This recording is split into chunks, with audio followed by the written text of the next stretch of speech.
हिंदी व्याकरण के विकास के परिप्रेक्ष्य में भारतीय ज्ञान परंपरा। नेट से प्राप्त। हिंदी व्याकरण के विकास में भारतीय ज्ञान परंपरा का महत्वपूर्ण स्थान रहा है।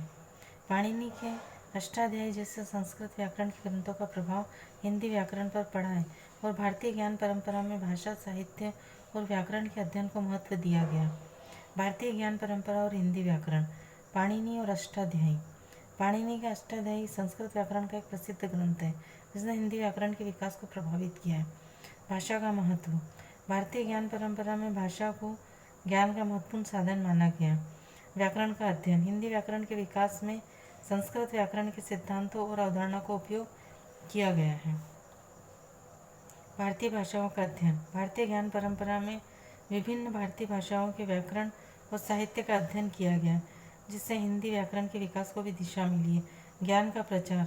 भारतीय ज्ञान परंपरा ने भाषा, साहित्य और व्याकरण के ज्ञान को प्रसारित करने में महत्वपूर्ण भूमिका निभाई है, जिससे हिंदी भाषा का विकास हुआ है। विशिष्ट योगदान। उक्ति व्यक्ति प्रकरण। दामोदर पंडित द्वारा रचित यह ग्रंथ 12वीं शताब्दी में लिखा गया था और इसे हिंदी व्याकरण का सबसे पुराना ग्रंथ माना जाता है। तुहुफ तुल हिंद। मिर्जा खान इब्न फखरुद्दीन मोहम्मद द्वारा 17वीं शताब्दी में लिखा गया ग्रंथ ब्रज भाषा के व्याकरण पर केंद्रित था। हिंदी विद्वानों का योगदान। हिंदी विद्वानों जैसे सुनीति कुमार चटर्जी ने भी हिंदी व्याकरण के विकास में महत्वपूर्ण योगदान दिया।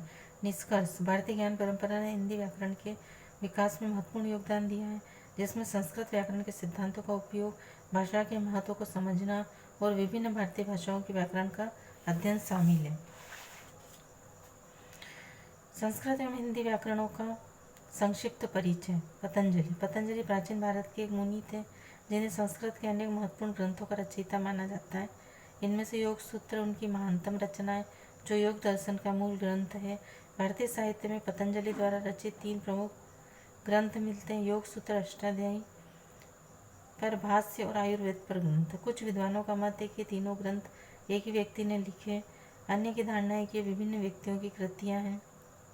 पतंजलि ने पाणिनि के अष्टाध्यायी पर अपनी टीका लिखी है, जिसे महाभाष्य का नाम दिया है। इनका काल कोई 200 ईस्वी पूर्व माना जाता है।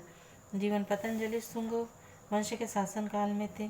डॉक्टर भंडारकर ने पतंजलि समय 158 ईस्वी पूर्व, द भूतलिक ने पतंजलि का समय 200 ईसा पूर्व एवं कित ने इसका समय 140 से 150 ईसा पूर्व माना है।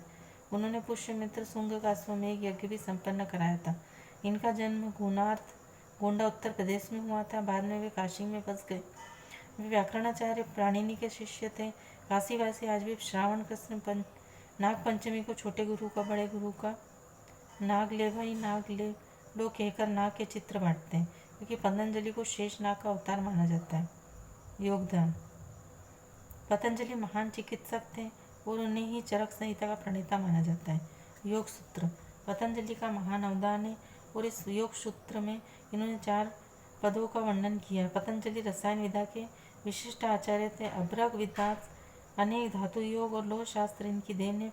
पतंजलि संभवतः पुष्यमित्र शुंग 195 से 142 ईस्वी पूर्व के शासनकाल में थे। राजा भोज ने इन्हें